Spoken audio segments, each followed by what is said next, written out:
exploring the critical intersections between arts and culture, food and land justice. I am an artist, an organizer, healer, grower, and educator, and I'm blessed to serve as program director here at Soulfire Farm, where I help coordinate our Afro-Indigenous farming trainings to equip hundreds of Black, Indigenous, and people of color with the land-based skills needed to reclaim leadership as farmers and food justice organizers in our communities. I'm also the co-founder of Climbing Poetry, where we use art as a tool for popular education, community activism, and personal transformation. Really excited to share with you a poem that I wrote as the dedication to my sister Leah Penniman's incredible book, Farming While Black, Soulfire Farm's Practical Guide to Liberation on Lands. It tells some of the history of the food system in this country and our relationship to land through the voice of the soil. I hope you enjoy Black Gold.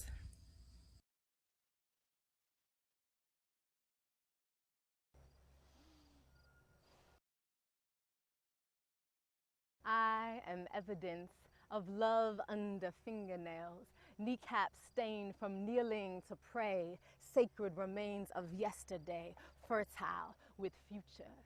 I am musk after rain, soft, firm, unconditional embrace, bosom of returning. I am the earth and floor, slapped with soles of feet, origin story and sorcery. I am vast in cosmic compost, sand, silt, stone, composition of decomposed bones and primordial ferns, reborn. I am sun turned to rot, particles of stardust heaped in terracotta pots, this thing the living clings to, nascent seedling, ancient tree, this melanin-rich thickness, dripping mineral and mystery. I am galactic blackness, hummus of fecundity. I am mud clung to cassava root in the lower holds of slave ships. The soggy clay I raised up sugarcane, fed cotton profits of enslavement. I am arid trails, damp with tears of dislocation, earth snatched from Japanese farmers' grasp, thrust into concentration. I am gang raped by colonization, who changed his name to capitalism but retains the same enslavement, the erasure and breakage of all my relations for global market chocolate whose growers face starvation. I am the sweet smell of freedom. I am promise past plantation, the ground under Harriet's railroad, the cracks in pavement post-migration. I spawned the roots that pushed through shoots that subverted subjugation. I am loam lush with nitrogen in Dr. Carver's legume fields. I am the calcium in the Black Panther's free breakfast meals. I am cooperative acres, Fannie Lou Hamer made real. The once toxic lots, Hattie Carthen's garden plots healed. I am ashes of burned Monsanto seed stamped under the feet of Haitian revolutionaries. I am red hot from tomatoes from Taco Bell boycotts, fertilized by the fruits Immokalee farmers left to rot. I am proof of life after death. I am dawning from decay, mass graves in my belly, my open palms spawn gardens. Transmuter of toxins, cauldron of embryos, cradle of coffins, atmospheric alchemist sequestering carbon. I am bleached, stripped, strained by purveyors of pipelines and mountaintop explosions, erosion of homelands washed to oceans, borderlands encroaching. I am choking. I am swept up and stepped upon, guzzled by the gluttonous. I am paradise paved over, poison drenched, drained of sustenance. I buttress monocultures of monopolies to feed cultures of injustice. I am cultivated by machete. I am defended by cutlass. Silent utterance. I am thunderous. All these layers of concrete. I am under this. I am umber, ochre, saffron, crimson, cocoa brown, and ebony. I am gold, gold, gold. You are soiled, filthy, black dirt rich. You are soul, soul, soul. Take me in your palms. Breathe in my memory. Remember me. Fall soft where you belong, my seed. I need you. The future depends on me.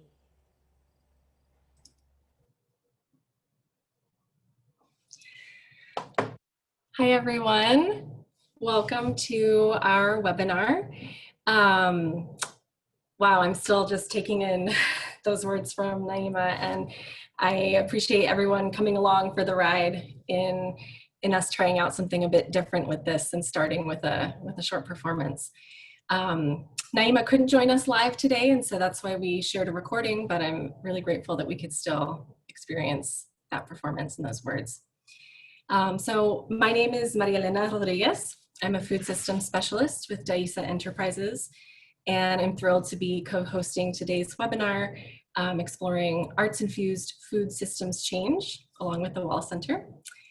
DAISA Enterprises is a strategic firm that blends interdisciplinary expertise across food, health, social equity, arts and culture, economic, and community development. DAISA has established a body of meaningful work which supports the realization of equitable food systems and vibrant communities. And before we welcome our incredible panelists for today, I'm going to pass it over to my co-host, Elena from the Wallace Center. Hi, everyone. Welcome. It's nice to see you all. Like Maria Elena said, I'm Annalena with the Wallace Center, and we're so grateful to be co-hosting this webinar today. The Wallace Center, this webinar is actually co-hosted by the Wallace Center's Food Systems Leadership Network. And the FSLN is a national peer learning community that connects current and emerging leaders, strengthens individual and collective leadership capacity, and fosters collaboration across communities to accelerate the realization of a just, equitable, and sustainable food system. So one way that we do this is by peer learning and matching with innovative solutions across the country, which today we're going to hear quite a few of. So thank you all again for joining. And before we dive in, for those of you who are still a little unfamiliar with the Zoom platform, just a few Zoom tech overviews here. You've joined muted and with your video off, but it's always nice to see who's joining, so please feel free to turn your video on, which you can find in the bottom left-hand corner of your toolbar there. That's also where the mute and unmute button is. Please do stay muted until the Q&A, which we will have plenty of time to get to. And then you can unmute for your questions when we get to there. There are two different views for the Zoom meetings. One is the gallery panel or the gallery view, and one is the speaker view. And you can change those settings up on the upper right-hand corner. So to see everyone in this call, you can press the gallery view, and to focus in on the individual speaking will be the speaker view. And lastly, there is, or two last things, there's the chat box there that you can use to introduce yourselves, say where you're coming from, and use that to ask any questions as they arise throughout the call. And then the other way to ask your questions is by going down to the bottom in that participants box. You'll have the option to raise your hand. And if you have any questions, feel free to message me directly via the chat. And with that, I will hand it back over to Maria, and thank you all again for being here. Great, thanks so much, Annalena. I would love to just jump right in. So our guests today are Ka Oscar Lee with Art Crop and Brandy Turner with Sip Culture. I'm actually going to pass it to them so that they can each take a moment to share a little bit about themselves and their work before we jump into more of a discussion with them. So Ka, you are up. Feel free to share your screen. Awesome, thank you. Hello everyone, Nyajong, my name is Ka, and previously I've gone by Oscar, so some of you may know me by that. So hello to all of the friends from all over. I see a lot of familiar faces, really excited. And I use she, her, they, them pronouns. I'm a queer Hmong American artist, multidisciplinary artist, and I consider myself a cultural producer as well. So one of the projects that I've been working on for the last couple of years as part of a collective now is called Art Crop. And I'm going to share my screen with you here. And so Art Crop was a project that I started about 3 years ago. And it was really about working at the intersection of art and farmers, artists and farmers. And a lot of it was really centered around the idea of uplifting culture and understanding and realizing that artists and farmers are both essentially culture bearers, folks that I recognize in my own culture as a Hmong person that have carried our traditional ways forward, regardless of whatever political affiliation people had, regardless of any sort of societal status. I just know that I understood culture through food and through art, and that I understood my identity through those two pieces. So Hmong people have been farmers for hundreds and hundreds of years, and we continue to be farmers. And most of the highly concentrated areas with Hmong populations, you'll find Hmong farmers really contributing to the local economy. So that's definitely the case here in Minnesota. I believe about 80% of local farmers are of Hmong heritage. And so I was really interested about working at those intersections and bringing what it looked like to bring art and food and farming together. And so a lot of what we did in the beginning was use this model of an artist residency. And so I went on to the farm. And in Minnesota, there is one plot of land that is owned by an organization called Hmong American Farmers Association. And I believe that's the only plot of land that's currently owned by Hmong farmers at that level of scale. There's about 18 Hmong families that are farming. It's very intergenerational. And otherwise, Hmong people don't own land. And traditionally, we are a hill tribe people of Southeast Asia. So we have never really owned land. If anything, we've lived quite as a nomadic people. And recently, I got the opportunity to go back to Vietnam, and to meet Hmong people there. And they're one of the only tribe of Hmong diaspora that I'm aware of that actually own land and have land passed on generation after generation. And we can see that anytime you have communities uprooted, that really disrupts this continuity of land and passing down intergenerational wealth, whether that's through resources or actual like monetary resources. In any case, so by using the artist residency model, I got to visit the farm and interview a lot of the farmers. And through that, sorry, going to the next slide, we were able to create a multitude of collaborations. We created a social media campaign about the farmers to tell their stories and really uplift the work that they're doing. A lot of times they're really undervalued and seen as unsophisticated. But the truth is, to be a farmer and to be a grower, you have to know a lot about the land, a lot about the resources available and what works and what doesn't work and how to adapt to that. So there's that piece that we really wanted to lift through the social media campaign, where we highlighted 3 different farmers and their reasons for farming and what motivates them to continue doing so into their retirement.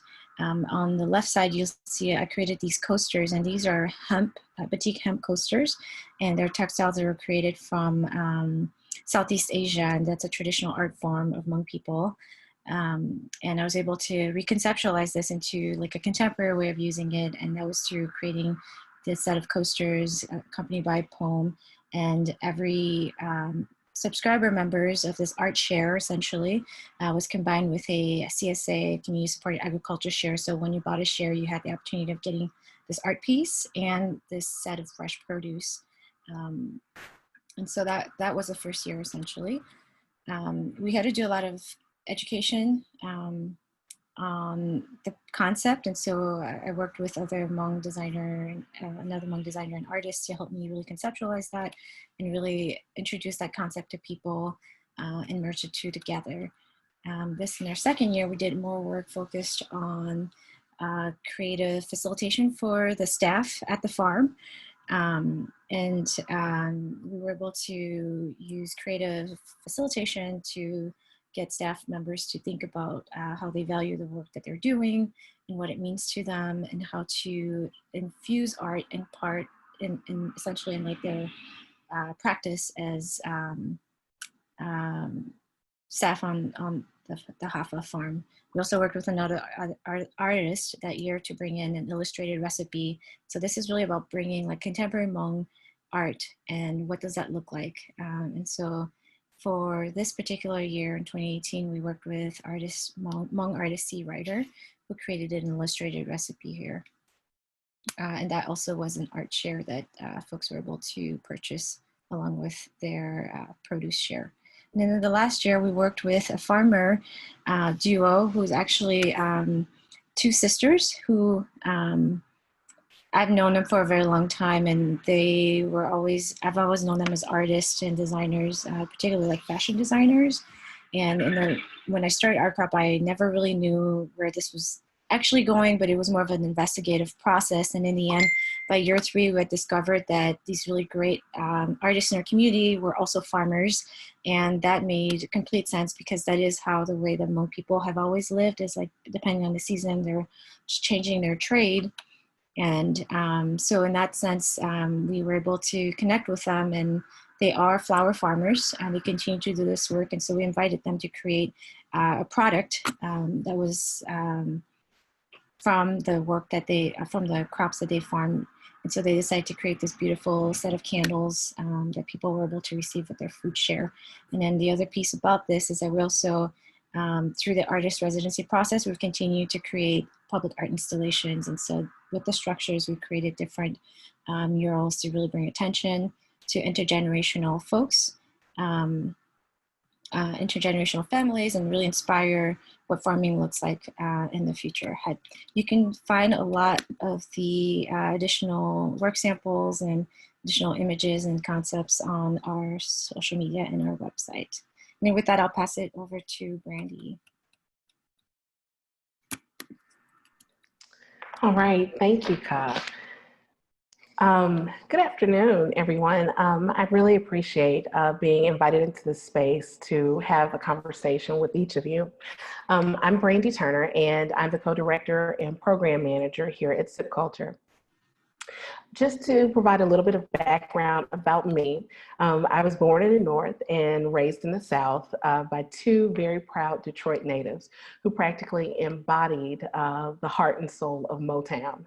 I spent my foundational years growing up in New Orleans, Louisiana, surrounded by its culture. I can remember spending a lot of my time cooking alongside my mother, perfecting the local cuisines. But there was just something that was a little bit unique about the way that she prepared her meals. It was the level of care and attention to detail that she put into preparing this food. And it wasn't that she was just preparing it for our family, but for whomever entered our home. I came to really distinctly recognize that what she put into preparing this food, that was how she welcomed and we welcomed people into our space. Fast forward to my adult years, and you can go to the next slide. This cultural practice was further reinforced when I met the family of my partner in life and partner in this work. His family gathered for dinner on a regular Sunday afternoon, the way most families would really gather for holidays. And the spread that would be laid out on the Sunday afternoon was one that I just couldn't believe. This weekly spread of food was often, it was grown from their own land, and the stories that were shared at the dinner table, I began to realize and recognize that that was how they welcomed people into their space. So that really shows up in how we move here at Digi Culture. Next slide. In 2017, the Mississippi Center for Cultural Production was founded by Carlton Turner in the rural community of Utica, Mississippi. This was a community that was once a bubbling town loaded with producers and commerce and production. And it slowly began to function in what one might actually call like a bedroom community, meaning that the work in commerce that we do, it takes place outside of our community. And then we return home to rest. So Carlton worked in the art and social justice sector for about 15 years or so. And in in this field, he was really able to build relationships, skills, and cultural practices on a regional and national level, and then decided to really center those things around the needs of our community and was able to bring that back to Utica. At SIP Culture, we take really what is a community engaged design approach to our work. This process allows us to share stories in a meaningful way. It allows us to really have some deepened conversations, really to dream together and imagine what is possible. And so as you can see here in this slide, we have our raised gardens that we just started building, and we're able to enjoy the bounty of this this past spring. This community engaged design approach, it allows us the opportunity to listen to these shared stories and visions and really pull together like our collective skills and the assets to bring these things into fruition. So we're able to build together essentially in ways that serve our community's call to action. So as you can see, we are a very new organization, yet we do have some solid programs in place. Next slide. These programs, they really help to advance our work in ways that you can see. What we have is our Digi Culture Lab, which is a summer youth program that lasts 3 to 4 weeks. And we expose the young people to agricultural skills, learning digital media, and really learning how to tell their story of their communities, and using specific tools like learning specific tools on how to utilize cameras to shoot video or record audio to tell these stories. And so we're able to also provide a space for artists to come in and be able to dream as well. So in some of these slides, you see where artists are working with the young people, but you also see where artists are helping with telling their digital stories and gathering stories of their community. So this is an opportunity where in our community, we're able to shift the conversation and give a different representation of what rural America actually looks like. And so and through these stories and through gathering people and centering food at the heart of our conversation, because I think that we all know that some of the best stories come from when we're sitting around the dinner table. We're able to really kind of determine what our community needs and begin moving forward into the future. So I hope that just getting a little bit of a look at what we do here, you can go to the next slide, shows on a small scale, even to a larger scale, of what it means to gather, to feel welcomed into space, and to begin to have conversations that give us the agency that we need to determine what's possible in our communities. Thank you. Wow, thank you both for sharing those words and for giving everyone on the line a little snippet into the work that you do. And it's incredibly inspiring to hear both of you speak. I want to get us started off with maybe a question or two, and then we'll open it up for some questions from participants on the call as well. So my first question is pretty basic, but sometimes I hear this question of like, well, why art and food? Why, like, what specifically about this intersection of arts and culture and food do you feel like creates unique opportunities for change or for community connection? Or what is it about this intersection that's different than work that doesn't include these two forces together? Ka, do you want to start maybe? Sure. So maybe I'm biased, but I feel like those are like two necessary things I have to have in my life. Like my life doesn't, like, they're just like basic needs. You know, you need to have like creativity, you need to have food, and the best food comes from the food that you grow yourself, honestly.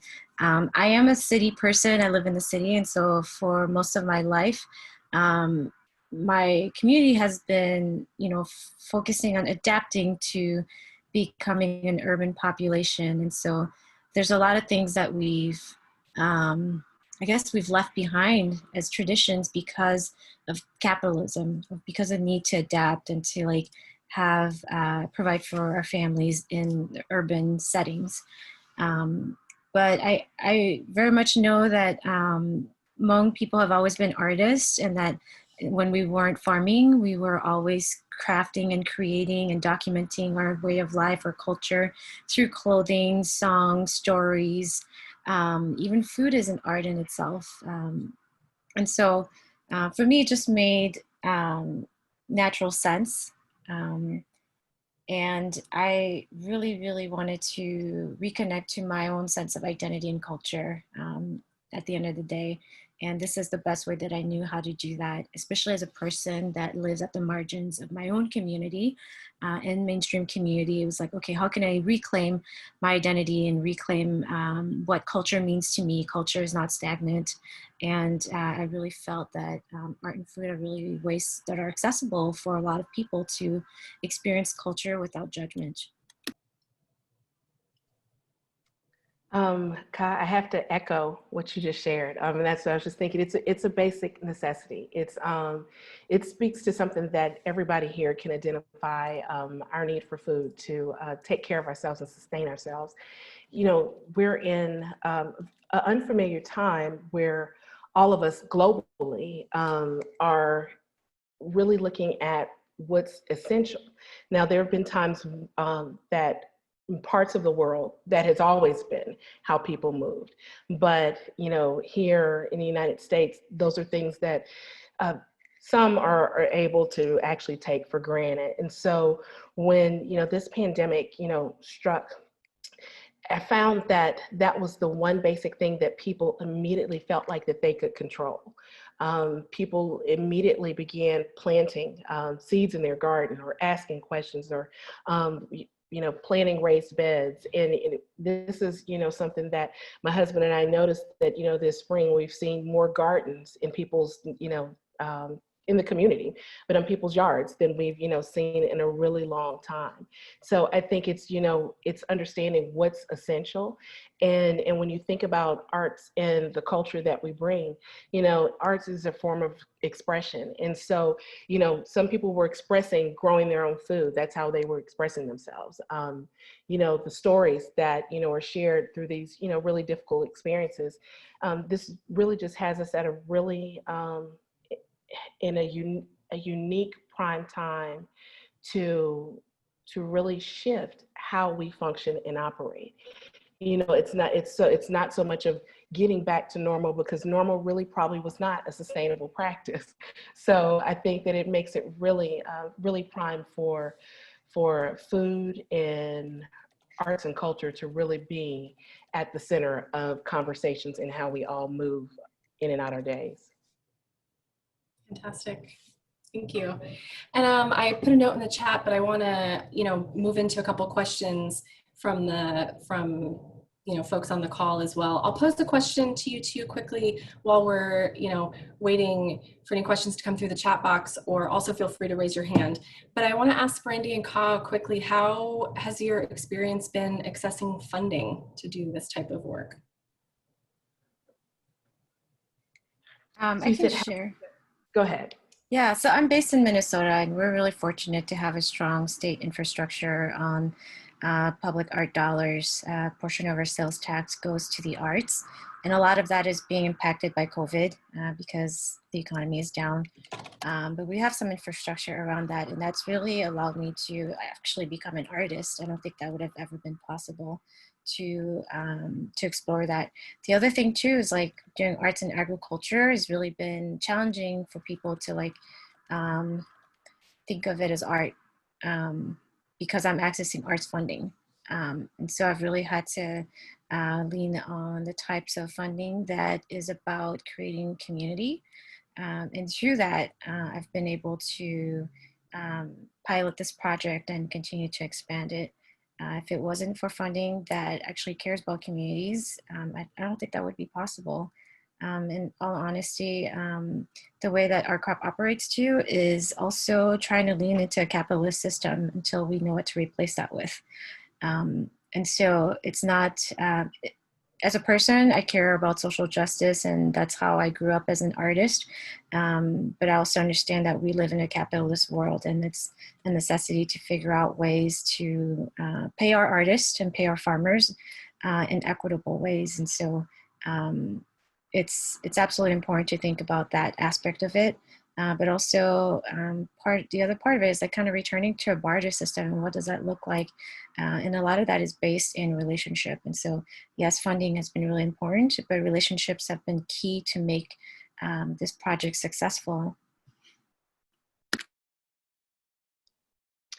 So, at Subculture, a lot of the work that we're able to do today it's been really long work. It's been work that has actually been happening over, 15 years. And so, yes, we are a new organization, but no pun intended, seeds have been planted along the way that have allowed us to be in this position to provide some opportunities for our community. And so, when it comes to the food side, there's USDA funding out there, but it's very hard to come by. And so through arts and culture work, we're able to talk to funders about the way that we're engaging in community and speaking about it actually in a very unique way. When we first started talking about this work, the language we were using was agriculture and digital media. And it was really like, how do the two of those go together? But it was really about sharing the stories of our community to really actually determine what were the things that our community needed. And we use the stories that can be turned into performances and other means of expression. So, so we were able to get funding for artists to support their work and their development. One of the programs that I didn't mention earlier that we've launched is called RIPPLE, is the short name, but it stands for Rural Performance Production Lab. And we work with rural artists within 5 southern states to help them develop their body of work, because there is a lot of support out there for artists that are working outside of the southern region and often in urban communities. And so we really wanted to highlight the rural stories of our community and this region. And so we were able to get, support and funding from that angle. When it comes to the agriculture side, one of the benefits that we have here in Mississippi is, Mississippi has beautiful, fertile land. And as much as this community is a small community and would also even be considered a poor community, most of the people are landowners in our community. So they are able to grow food and work on their land in maybe in ways that are not as easily accessible where there's smaller plots and things of that nature in urban communities. So, once we've been starting that work, there is smaller amounts of money that's able to support that. But it is definitely, it's us starting somewhere and really utilizing the things that our assets that we already have. Great. I see a couple of questions coming through the chat box. Of course, we don't unfortunately have time to answer all of them, but I want to, there was a question in here about kind of receiving pushback. And there actually were a number of questions specifically in the registration that were about how to position arts and culture work in a way of being embraced as kind of a valid partner or a valid strategy specifically for food systems transformation. As you're building partnerships, as you're looking for people to understand that connection and why it's important to merge these two things together. Wondering if two of you can talk about how you do that. So I have worked with, my husband and I have worked with an organization that is working on food transformation in communities. And it was quickly realized how much art is actually is like the tool to begin to have conversation. And not a tool to just be used, but actually the tool in how things begin to evolve in a very natural and organic way. So it is meeting people where they're at. It is opening up the door to conversations in ways that feel comfortable and not stuffy, and being able to be really frank with people. So it's really about how space is created. And we find that the artistic form tends to be a very comfortable way to invite people into those conversations and begin talking about what disparities and challenges that people are facing. And when you begin to unveil some of those things, again, you can begin to pull out some of the resources and skills that people already have that exist within them, and then look and see where you can actually make connections and partnerships along the way.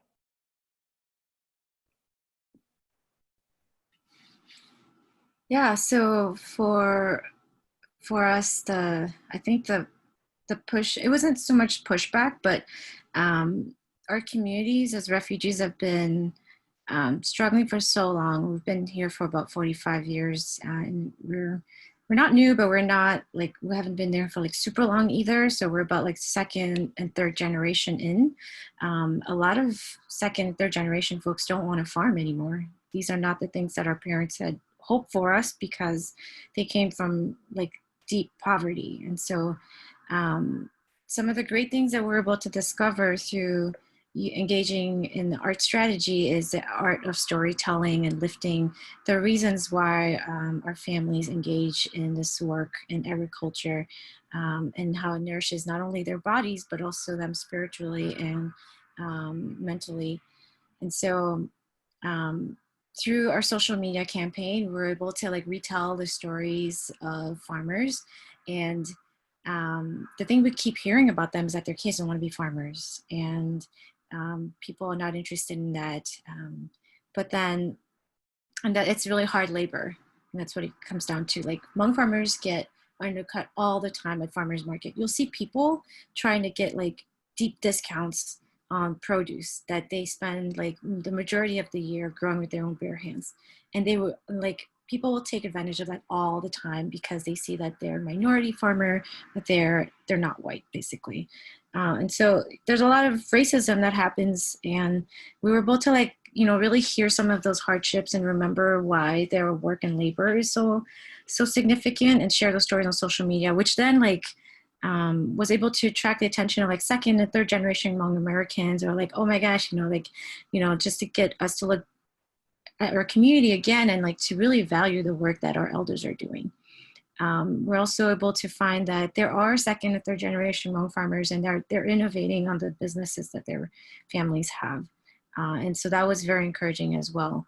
But we're sort of in this moment where it's like, this project has really helped us to document where we're at. It's not necessarily about like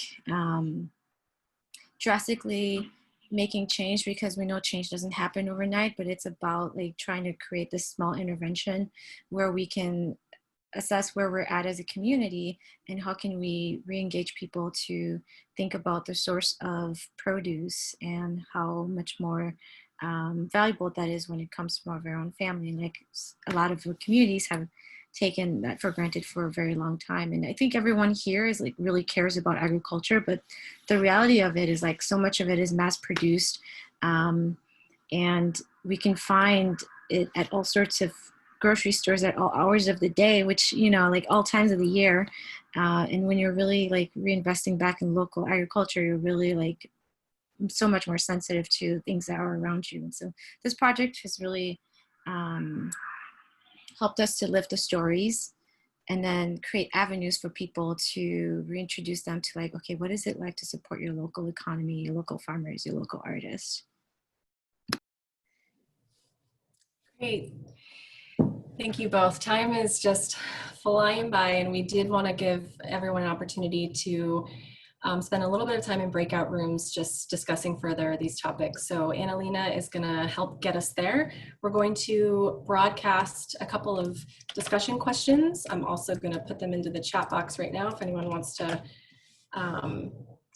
take those as well, but we'll send you out to those rooms. We will spend a little bit of time just kind of digging into these questions, reflecting on what we heard from Ka and Brandy, thinking about how to manifest this type of change in our own work, in our own communities, and then we'll come back to the main group after that. All right, great. Thank you, Ka. Thank you, Brandy. And I will start opening up the rooms, and you should all see a prompt there, and just click it and you'll join your room. We have about 10 minutes for discussion, and we'll give you a heads up when time is running short. All right, so I will open them up, and happy chatting.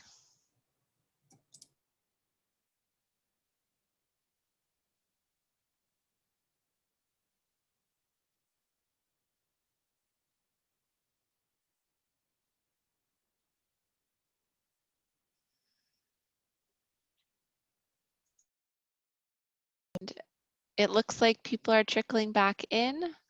I know there's still a few more seconds for the breakouts, and in some cases it does just sort of kick you out abruptly. But I hope you all had a good discussion there. And as people trickle back in, I know that there's a few more items left on the agenda to get to today. But it's nice to see everyone coming back in. Just give everyone a few more minutes. I hope you guys had some good conversations in your breakout groups. I'm always curious if anyone runs into someone that they knew in a former life or anything. It's always kind of funny how you reconnect in a Zoom room. Who would have thought? So Some people mid-sentence. I know that's the problem. So apologies for cutting you off. Yeah, those breakouts always fly by. Are folks still joining us, I think, or are we all back together? It's looking like most people have returned. All right. So I will hand it over to you. Great. That's fantastic. I'm glad we were all able to have those conversations, although short. I wanted to share a bit of context kind of on the trajectory of how this discussion today came to be and kind of where it's headed. So in 2018, ArtPlace America engaged DAISA Enterprises to conduct field scan research looking at work in the community development sector of food and agriculture that was specifically integrating or intertwined with arts and culture. So in this field scan, we wanted to better understand kind of what was already happening, what types of projects were being funded, and also dig into the infusion of artistic and cultural practice, and into how the infusion of artistic and cultural practice shifts both the experience or the process of food systems change and also what can be achieved. So we combed through numerous national philanthropic and federal funding databases to compile existing work. We conducted over 30 interviews with food systems and arts and culture leaders. We convened a working group of diverse leaders and stakeholders in March 2019 to kind of propose and refine our initial findings and recommendations. And so up on the slide, I'm sharing just really briefly some of the key findings from the Cultivating Creativity report. I encourage you to take a further look at it. We'll send it out in our follow-up email. But we found that food systems change that is meaningfully infused with artistic and cultural practice can lead to increased connection and healing, more inclusive processes, deeper engagement with community and personal identity and history, as we've heard a lot today from Ka and Brandy. I want to share as well that although this research process really did illuminate and kind of distill this knowledge, we know that many people and communities have long histories and traditions of being deeply engaged with arts, culture, and food. And so these findings aren't new necessarily or innovative or exhaustive either. But I think in putting them together in this way, we're seeking to kind of communicate what many communities have known and practiced for a long time. So at DAISA, we have been really moved in supporting and witnessing the power of arts-infused food systems change through many of our large initiatives. So DAISA serves as kind of conveners and weavers of this effort, uplifting what's happening on the ground, gathering stakeholders across sectors, fostering innovative partnerships, connecting artists and community leaders with resources, and actually acting on a recommendation from the Cultivating Creativity report. My colleague Krista Drew is leading a federal briefing that's co-hosted by the National Endowments for the Arts and the United States Department of Agriculture on rural placemaking and the intersection of arts, agriculture, and economic development that's happening in October. And we're super excited about these agencies coming together for this discussion. And DAISA will also be hosting an affinity group at the ArtPlace Virtual Summit at the end of October to kind of continue this discussion. And so if you're attending the summit, we encourage you to join us to talk about the possibility of creating a practitioner-led community of practice that's focused on arts-infused food systems transformation. And that's a bit of the context of kind of, you know, where this discussion has come from and where it's headed into. So with that, I know we have just 4 minutes left. I want to actually hand it over back to Brandy and to Ka to share a couple last reflections and send us all going. Well, I'll go ahead and go. You know, it's really wonderful to be able to sit here and see all the faces and know that people are thinking about arts and culture and food transformation. You know, this work, you know, is so important to our communities, and we're at a place where the attention is on these issues right now as we speak. And so I think it's important to utilize something that we try here at home and in our communities, which is putting out the call. It's what we call like call and response. You know, if as an organization, if we make the call and our community responds, you know, we listen and we hear what is shared and we try to respond in that way. Also, it's the reciprocal. If the community makes a call, I think I might be saying it backwards, but either way it goes, it is a reciprocal exchange of how call and response works with each other. And so it's understanding that we need to meet people where they're at. We're in a place where this conversation, even the language that we're using, is one that we all tend to understand in this world, but we have to remember that this language is unique. And when we're connecting with the folks in our community, that we should identify in ways that they can be most responsive. So yeah, I think that's the echoing thought that I want to leave, is just that call and response that's reciprocal both ways. Thank you. And thank you for having me here to just share space with each of you. I love what you said, Brandy. I feel like call and response is totally how I came into this work as well. So in leaving today, I would love to invite you all to consider what is one thing that you can do after today's conversation. And part of that might be like, who is somebody that you can talk to and ideate some things with, or like just have these conversations about arts and culture and what that looks like. Or maybe it's like thinking about who is in your community that might be interested in those conversations. Who's your ideal collaborator? Who's somebody that you could talk to about an idea that you do have and get feedback on? So I'll leave you with that. And I hope you join me in this challenge. So. Fantastic. And I just want to say really, really heartfelt thanks both to Ka and Brandy for sharing their wisdom and their experiences with us today. And thank you to Elena and the Food Systems Leadership Network for all of your amazing support as well and being a wonderful co-host.